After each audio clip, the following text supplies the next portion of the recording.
Bienvenue dans ce module sur les méthodes de rééchantillonnage. Alors, dans ce module, on va voir deux grandes méthodes de rééchantillonnage. La première, c'est la validation croisée, et la deuxième, c'est ce qu'on appelle le bootstrap. Alors, ces deux méthodes, vous allez voir, elles constituent, dans le fond, elles font partie des méthodes d'apprentissage statistique, puis elles nous permettent d'avoir de l'information supplémentaire sur le modèle qu'on a sélectionné. Que ce soit de la régression, que ce soit de la classification, peu importe, on est capable d'avoir de l'information supplémentaire. Par exemple, qu'est-ce qu'elles vont nous aider à faire? Elles vont nous aider à avoir des estimations sur l'erreur de prédiction. Fait que ça va être important. Et aussi, on va pouvoir ainsi avoir, par exemple, de l'information de l'écart type sur nos estimations. Donc, si on a un estimateur précis, ben, on va être capable d'estimer aussi la variabilité de cet estimateur avec des méthodes de rééchantillonnage. Alors, on va refaire un petit peu le point sur les erreurs sur le jeu de données d'entraînement versus sur celles sur les erreurs du jeu de données de test. Je vous rappelle dans le fond la distinction entre les deux. Fait qu'il y a l'erreur de test et l'erreur d'entraînement. L'erreur de test, elle, c'est l'erreur moyenne qu'on fait quand on utilise le modèle qu'on a fait, donc le modèle d'apprentissage statistique, pour prédire une nouvelle observation. Fait que dans le fond, on prédit une nouvelle observation sur notre variable réponse. Fait que notre variable réponse, je vous le rappelle, on l'appelle d'habitude Y. Et quand on calcule une erreur de test, ben, c'est sur des données qui n'ont pas été utilisées lors de l'entraînement. Donc c'est ça qui est important. On n'a pas utilisé, donc on prend le jeu de données, on le divise en deux. Je le rappelle, il y a votre jeu de données au complet, il y a une partie vraiment d'entraînement et une partie de test. Donc on bâtit le modèle sur le jeu de données d'entraînement, puis on vient ensuite de ça prédire les Y dans le jeu de données de test, puis on vient calculer l'erreur que l'on commet. Donc on appelle ça l'erreur de test. Maintenant, l'erreur d'entraînement, elle, ben, elle peut être facilement calculée aussi en appliquant la même chose, la méthode d'apprentissage statistique qu'on a choisie, aux observations qu'on a utilisées dans son entraînement. Ce qu'on avait vu déjà dans le module sur les fondements de l'apprentissage statistique, c'est que le taux d'erreur d'entraînement, ben, il est souvent différent de celui de test. Puis c'est quand même quelque chose de logique. Puis très souvent, en fait, le premier va sous-estimer le second. Je vous rappelle le graphique quand même maintenant connu qu'on a vu. En bas, sur l'axe des X, on a la complexité du modèle, puis ici, on a l'erreur de prédiction que l'on commet. Donc, plus le modèle est complexe, plus ici en bleu, ça c'est sur le jeu de données d'entraînement, fait que l'erreur sur le jeu d'entraînement diminue, puis ça c'est tout à fait normal. Il diminue parce qu'on bâtit un modèle sur des jeux de données d'entraînement, puis on vient prédire sur un jeu de données d'entraînement. Fait qu'à la fin, théoriquement, on va être capable, avec un modèle très complexe, on va être capable d'avoir une méthode qui prédit parfaitement bien, fait que mon taux d'erreur va être très très bas. Alors que sur un jeu de données de test, ben là c'est différent.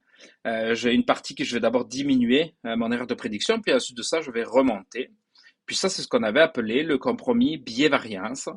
Donc quand je suis avec des modèles peu complexes, j'ai un biais très haut, mais avec des variances faibles. Et de l'autre côté, à l'opposé, quand j'ai un modèle très complexe, j'ai un biais très petit, mais des variances grandes. Donc c'est ce qu'on avait appelé le biais compromis-variance. Alors, on va aller un petit peu plus loin sur les erreurs d'estimation, les estimations des erreurs de prédiction. Fait que bien évidemment, la meilleure des solutions, ça serait quoi? Ce serait qu'on ait un ensemble de tests très très grand. Fait que si on avait un ensemble de tests vraiment très très grand, puis spécifique à ça, ben ça serait parfait. Je veux dire, si on avait un immense jeu de données de tests pour faire tous nos tests qu'on veut faire, ça serait bien. Malheureusement, souvent dans la pratique, c'est pas disponible.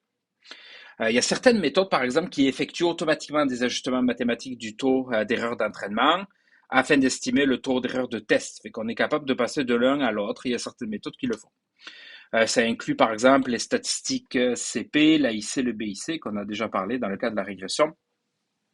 On va revenir sur ces critères-là vers la fin du cours. Nous ici, pour être capable de mieux estimer en fait notre erreur de prédiction, on va y aller avec plutôt d'autres méthodes. En fait, des méthodes qu'on va appeler donc de rééchantillonnage. Ces méthodes-là vont nous permettre d'aller mieux estimer nos erreurs de prédiction. Alors, justement, on va commencer par d'abord voir une approche par ensemble de validation. Fait qu'imaginons qu'ici, on divise en fait au hasard l'ensemble d'échantillons disponibles au départ en deux parties, donc une partie d'apprentissage, une partie de validation, toujours. Le modèle, lui, est estimé sur l'ensemble d'apprentissage, comme d'habitude, puis le modèle est ajusté et utilisé pour prédire les réponses aux observations dans le jeu de données de validation. Fait qu'en faisant ça, ben, l'erreur d'ensemble de validation que l'on obtient en appliquant, dans le fond, notre modèle, Mais ça nous fournit une bonne estimation de l'erreur de test. Fait que ça, c'est ce qu'on a l'habitude, ce qu'on sait faire.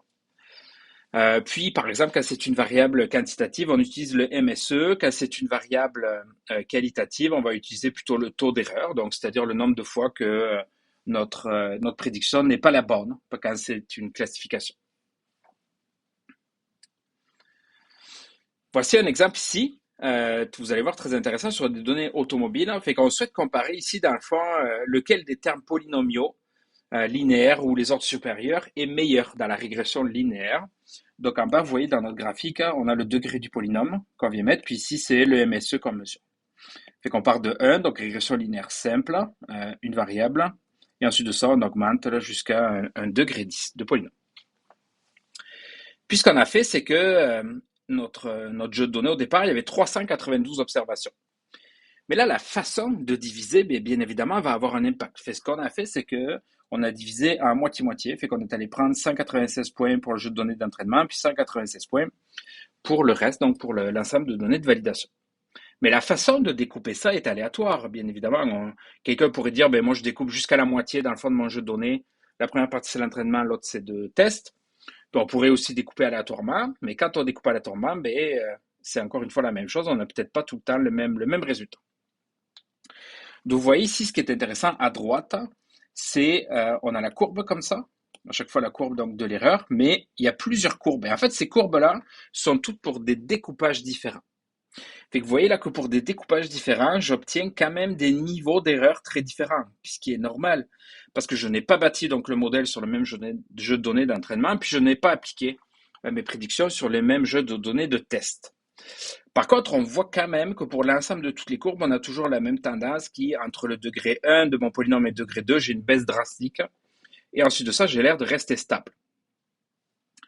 Donc, c'est là où justement, on a besoin d'aller chercher une méthode un peu plus générale pour aller découper, dans le fond, notre jeu de données en deux, donc un jeu de données d'entraînement et de test, parce qu'on voit qu'ici, si on le fait aléatoirement, on obtient des résultats quand même différents. Alors, c'est là où justement vous allez voir, ici ça résume un peu qu'est-ce que je viens de vous dire. Donc, la fois, ça peut être vraiment très variable, hein. L'erreur de validation peut être très variable, bien évidemment, parce que ça dépend de comment on découpe notre jeu de données en deux. Donc, on doit utiliser des méthodes un peu plus robustes. C'est ça qu'on va voir justement dans ce cours.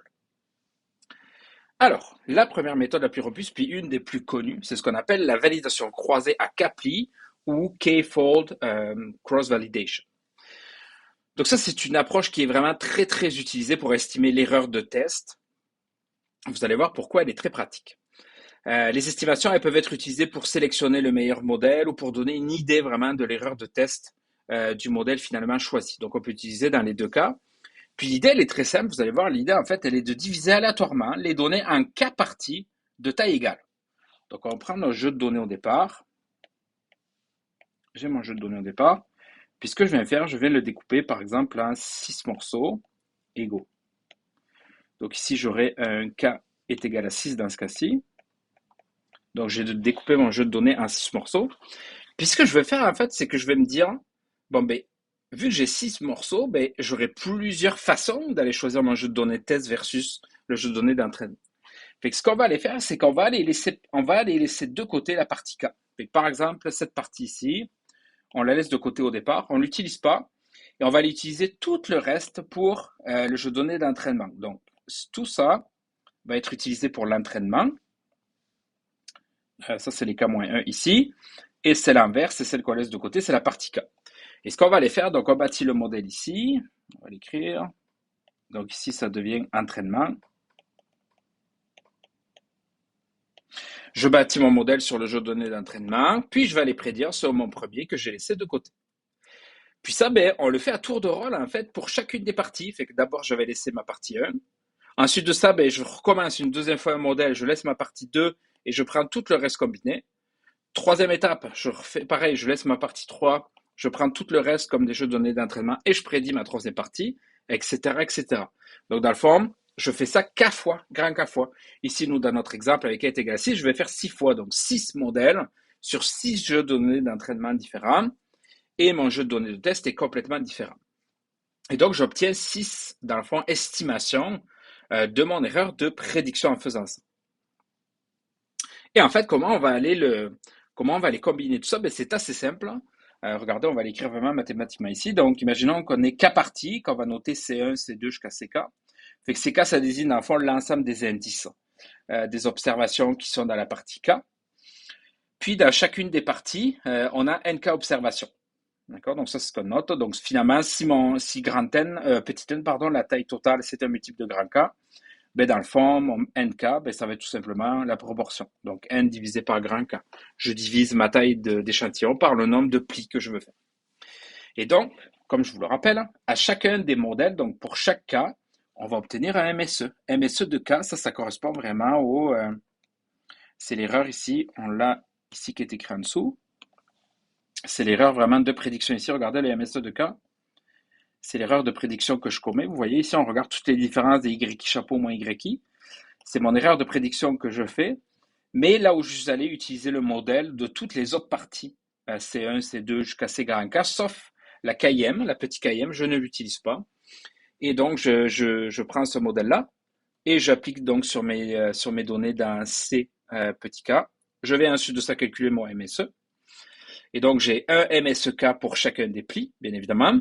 Et à la fin, ce que je viens faire, c'est tout simplement pour avoir ce qu'on appelle c'est comme un MSE pondéré, dans le fond, un MSE moyen qu'on va appeler CV pour validation croisée.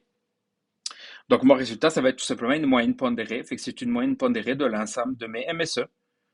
Donc, regardez, si je reprends mon exemple juste avant, en faisant ça ici, là, j'aurai un MSE ici, un MSE ici, ici, ici, ici et ici. Donc, j'en aurai 6, puis à la fin, je fais une moyenne pondérée de mes 6 MSE. Donc, c'est tout simplement ça, la validation croisée. C'est vraiment c'est que je répète donc K fois mon modèle avec des jeux de données de test différents à chaque fois, parce que j'ai divisé en K morceaux mon jeu de données d'entraînement au départ. Donc, j'ai K MSE, puis je vais faire une moyenne pondérée. Un exemple particulier, c'est lui. Donc, l'exemple particulier, quand je prends K est égal à N. Donc, si je prends K est égal à N, c'est-à-dire, vous comprenez, je prends N parties, mais j'ai N échantillons. Donc, ça, c'est vraiment si j'ai mes données ici. Mettons, j'ai une donnée, une donnée, une donnée, une donnée, une donnée. Ici, si je prends K est égal à 5, à chaque fois, je vais aller découper d'un fois, je vais aller dire, OK, d'abord, c'est L que j'utilise comme donnée de test dans mon premier pli. Ensuite, c'est L que j'utilise comme donnée de test, puis L, puis L, puis L. Vous voyez, 5 fois dans le fond, on va aller faire ça. Donc là, on vient prédire simplement une donnée à chaque fois, dans ce cas particulier-là. Puis on appelle ça, en résumé, la lock. Lock, fait que ça, c'est vraiment la validation croisée leave one out. Fait que ça, c'est vraiment comme ça se dit, leave one out, j'en laisse juste un. Donc, je bâtis un modèle, comme ici, je bâtis un modèle sur ces 4 observations-là. Puis je viens ensuite de ça prédire la dernière, la leave one out, celle que j'ai laissée de côté. Et ensuite ça, je fais pareil. Je vais aller utiliser, dans ma deuxième étape, je vais aller utiliser L plus L pour faire mon modèle. Puis je vais aller tout simplement, je vais choisir une couleur, je vais aller tout simplement ensuite prédire ma deuxième observation, la leave one out que j'ai laissée toute seule. Fait que ça, c'est un cas particulier de la validation croisée. On a un cas encore plus particulier, c'est dans le cas de la régression linéaire ou polynomiale dans le fond des moindres carrés. En fait, on a un raccourci assez étonnant qui rend la méthode justement du leave one out assez particulière. Dans le fond, vous pourrez vous amuser à le faire en exercice. Donc, la validation croisée leave one out dans le cas d'une régression linéaire. En fait, on est capable de montrer que c'est exactement... ici c'est juste moins. On est capable de montrer en fait que ça ne dépend pas de comme la façon dont on l'a découpé. Fait qu'on a vraiment une forme. Regardez ici mon CV, donc c'est comme une moyenne. J'ai mes YI, mon YI chapeau au carré. Fait que ça, c'est comme quand je fais mon MSE. MSE, je vous rappelle, le MSE normal, c'est vraiment la somme de toutes les YI moins YI chapeau au carré. Fait que ça, c'est mon MSE quand je fais pas de validation croisée. Fait que quand je fais une validation croisée leave one out en régression, c'est la même chose, j'obtiens exactement la même chose à toute fin pratique, sauf que j'ai en bas un 1 moins HI. Et en fait, HI, c'est quoi? C'est l'effet de levier. Vous vous rappelez l'effet de levier qu'on a déjà discuté? Donc, c'est exactement l'effet de levier. Fait que dans le fond, le coefficient l'erreur de prédiction que l'on commet quand on, dans un modèle de régression avec la méthode Leave One Out, ça revient vraiment à un MSE, mais vraiment pondéré. Fait qu'on vient pondérer chacune des observations, la IM observation, par son effet de levier. Fait qu'on vient lui mettre plus ou moins de poids, dépendamment de son effet de levier.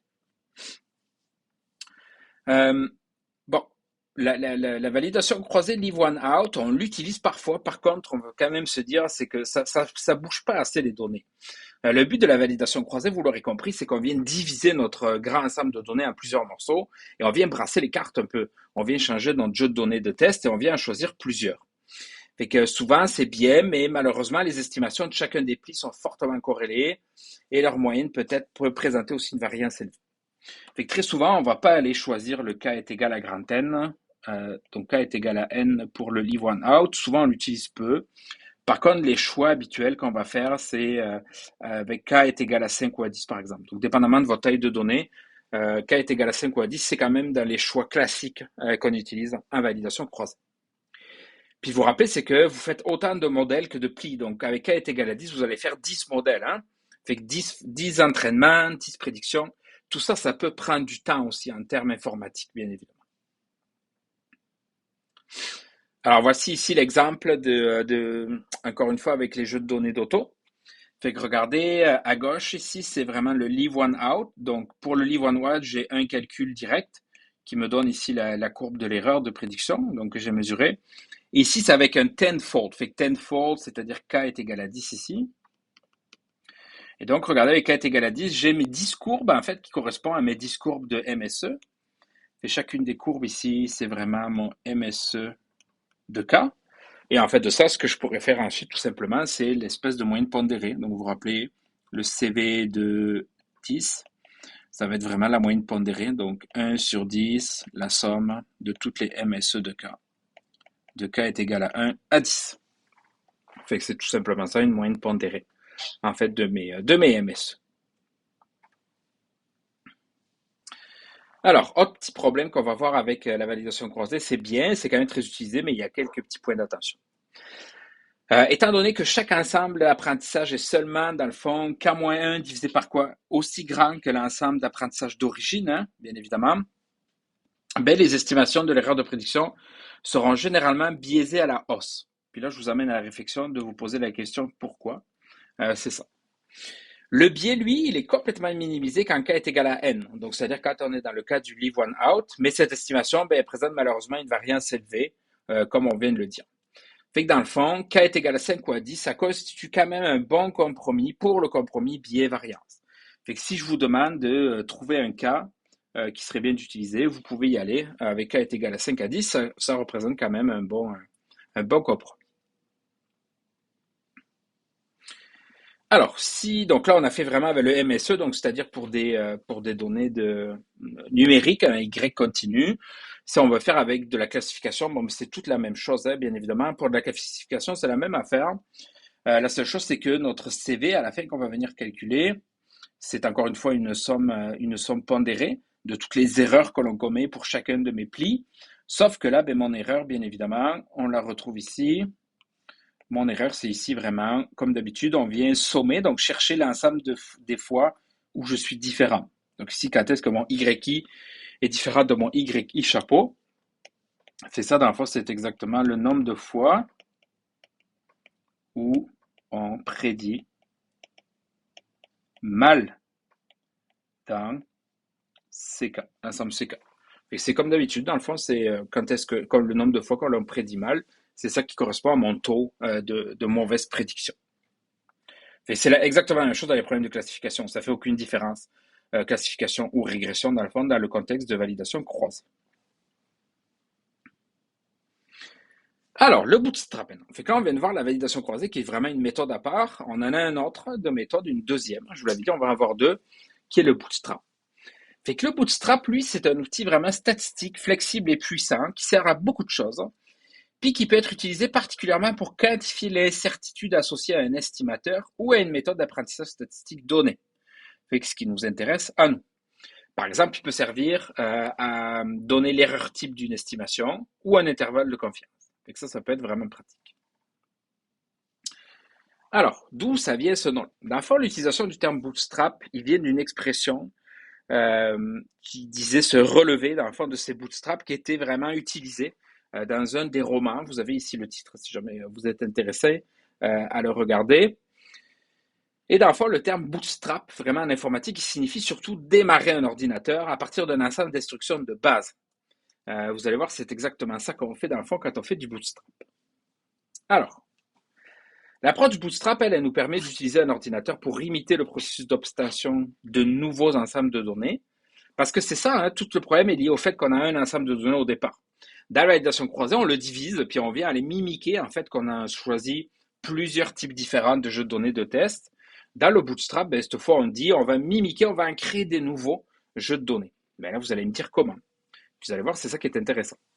Et dans le bootstrap, on vient vraiment on choisit un processus vraiment d'obtention, un processus d'obtention de nouveaux ensembles de données. C'est ça qui fait la force du bootstrap. Puis c'est ça qui va nous permettre ensuite d'estimer la variabilité de notre estimation, puisqu'on va avoir des échantillons supplémentaires. Bien évidemment, on n'est pas capable de réellement créer des jeux de données fictifs. Et dans le fond, ce qu'on fait, vous allez voir, on va créer des ensembles de données bootstrap, qu'on appelle. Et dans ces ensembles de données bootstrap, en fait, c'est créé par échantillonnage. C'est pour ça qu'on appelle ça une méthode de rééchantillonnage. Et c'est une méthode avec remplacement. Fait que ça, c'est très, très important. Avec remplacement, ça veut dire quoi? Fait qu'avec remplacement, c'est-à-dire qu'on pige, on pige et on remet dedans. Vous imaginez, comme si vous aviez une urne, un sac. Fait que vous avez vraiment un sac ici, avec vos données à l'intérieur. Et en fait, ce qu'elle fait Bootstrap, c'est qu'elle dit, OK, je vais en piger une au hasard. J'en pige une, par exemple, elle. Hop, je la sors, je la mets à côté. Mais je viens la remettre à l'intérieur. Je viens la remettre dans mon sac et je vais aller repiger une deuxième fois une nouvelle observation. Je la remets dans le sac, etc., etc. Puis je vais piger autant de fois que j'ai de données. Fait que dans le fond, en faisant ça, le fait de faire avec remplacement, avec remise, ce que ça fait, c'est que certaines observations, elles peuvent apparaître plus d'une fois dans un ensemble de données Bootstrap et d'autres pas du tout. Fait que même si cette observation-là, par exemple, si elle était toute seule au départ, ben, ça se peut que je l'ai plusieurs fois ici dans mon jeu de données de Bootstrap parce que j'aurais pu aller la piger plusieurs fois, autant que je pourrais ne pas l'avoir du tout. Je pourrais ne pas l'avoir du tout parce que par malchance, entre guillemets, j'aurais pu ne jamais aller la piger. Donc, vous voyez, c'est ça le bootstrap, c'est qu'on va aller vraiment rééchantillonner dans le fond, dans notre échantillon de base, pour aller créer des nouveaux échantillons fictifs qui sont une copie bootstrappée de notre ensemble de départ. Alors, voici ici un exemple avec n est égal à 3. Donc, j'ai ici trois observations, 1, 2, 3 avec des x et des y. Ça, c'est mes données originales. Puis, je crée des échantillons bootstrap. Fait que mon premier que je crée, fait que je vais l'appeler z étoile 1. Mon premier échantillon bootstrap, ben, je suis allé piger, hop, l'observation 3, je l'ai remis dedans. Je repige, hop, j'obtiens ma 1, je la remets dedans, je repige la 3. Donc, vous voyez, dans cet exemple-là, j'ai deux fois la 3, une fois la 1, mais j'ai aucune fois la 2. Puis là, ben, j'ai un jeu de données qui a la même taille, 3. Ce que je fais, je vais aller calculer quelque chose dessus. Puis ici, on appelle ça, là, peu importe, ici, c'est alpha, chapeau, étoile 1. Donc ça, c'est un estimateur, par exemple. Ça pourrait être aussi un MSE de régression sur Y, sur X, peu importe. Dans le fond, on va faire quelque chose sur notre jeu de données.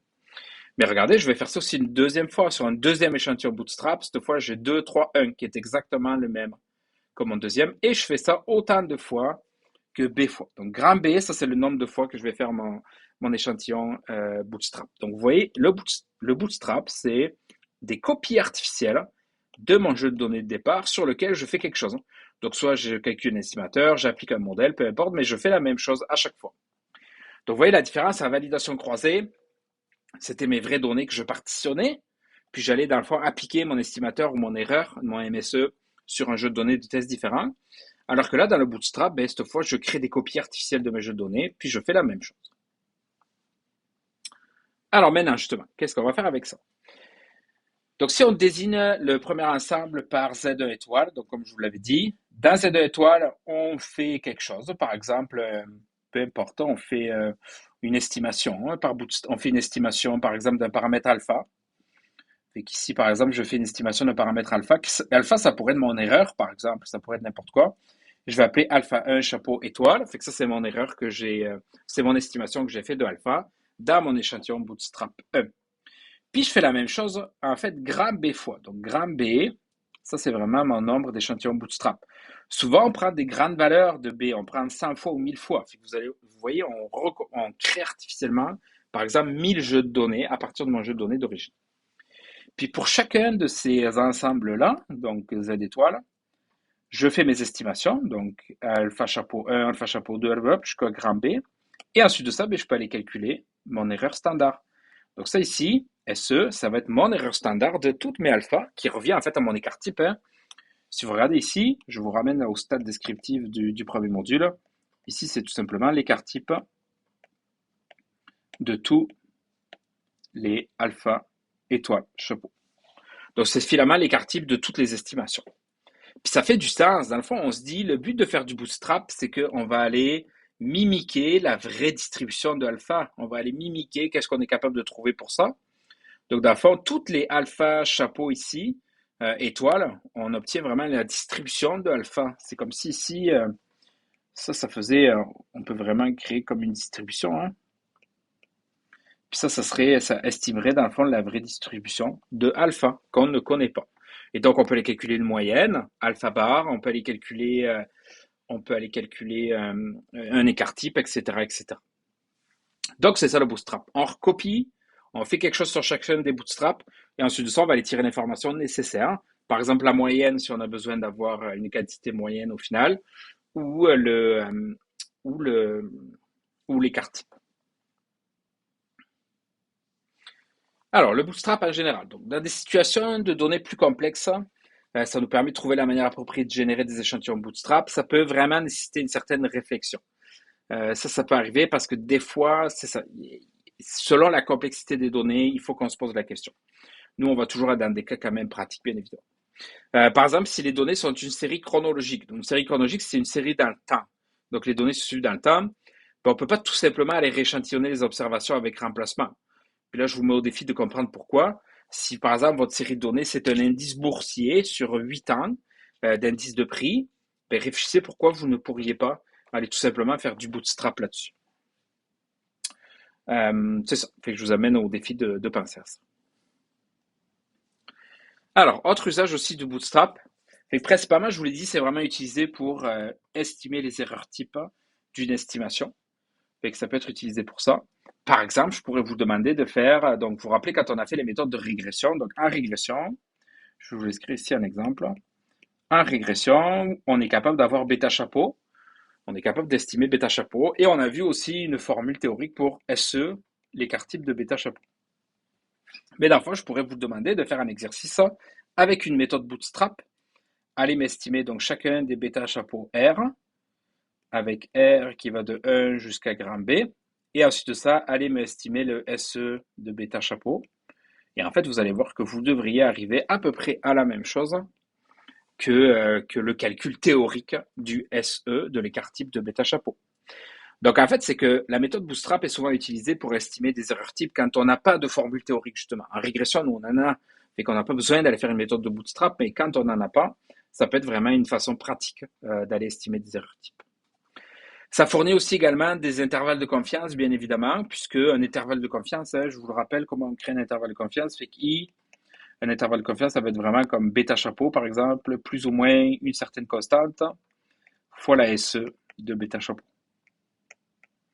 Fait que c'est sûr que si on estime ce bout-là avec le bootstrap, ben, on est capable de calculer un intervalle de confiance.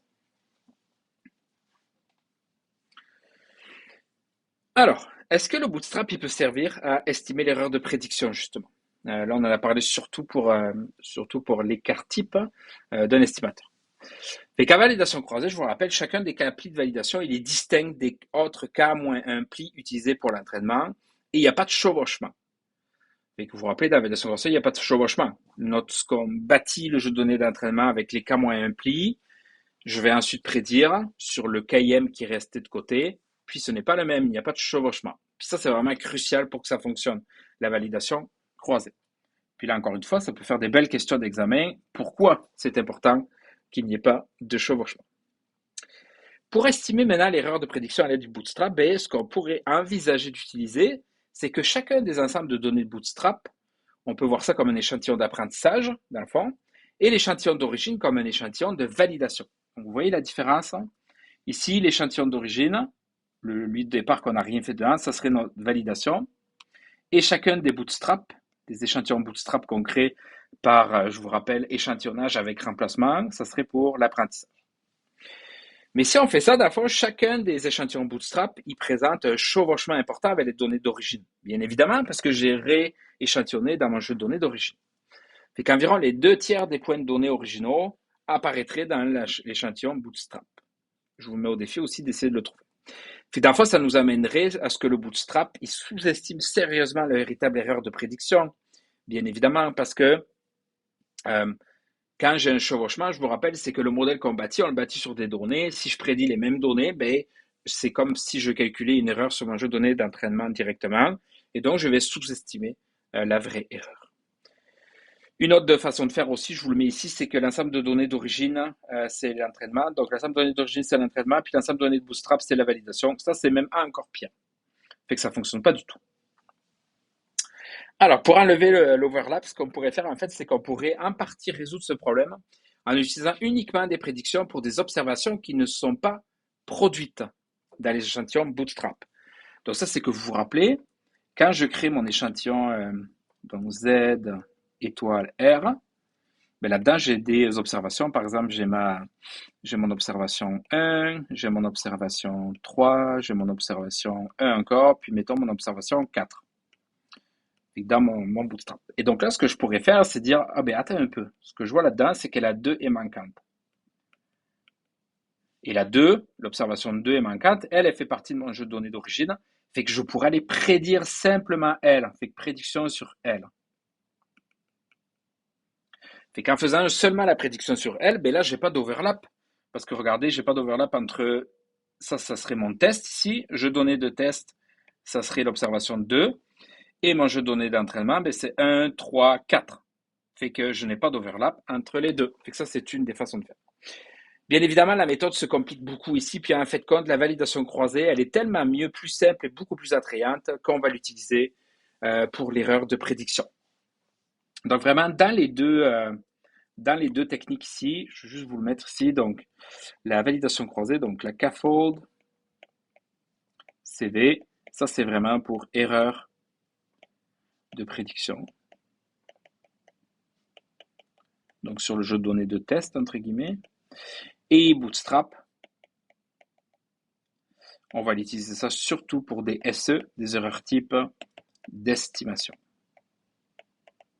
Quand on n'a pas de formule théorique, justement, comme je vous disais. Vous voyez un petit peu les deux, comment on peut les utiliser. Puis pour terminer, on va parler un petit peu du Bootstrap versus les tests de permutation. Fait que le Bootstrap, lui, il échantillonne donc la population estimée, puis il utilise des résultats pour estimer les erreurs types et les intervalles de confiance. Les méthodes de permutation, elles, dans le fond, je vous le dis là, juste par petit préambule, pardon, c'est pour ceux qui auraient vu des méthodes de permutation à quoi ça ressemble. C'est pour ça que je vous donne un petit peu la différence ici. Fait que les méthodes de permutation, elles échantillonnent à partir d'une distribution nulle estimée pour les données et l'utilisent pour estimer les valeurs P, donc les p-values et les taux de faux positifs pour les tests d'hypothèse. Fait que c'est sûr que c'est quand même différent. Ici, je vous ai mis une référence en bas si ça vous intéresse. C'est juste pour vous dire que c'est différent. Mais pour le cas du cours, ça va être vraiment la validation croisée et le bootstrap qui va nous intéresser.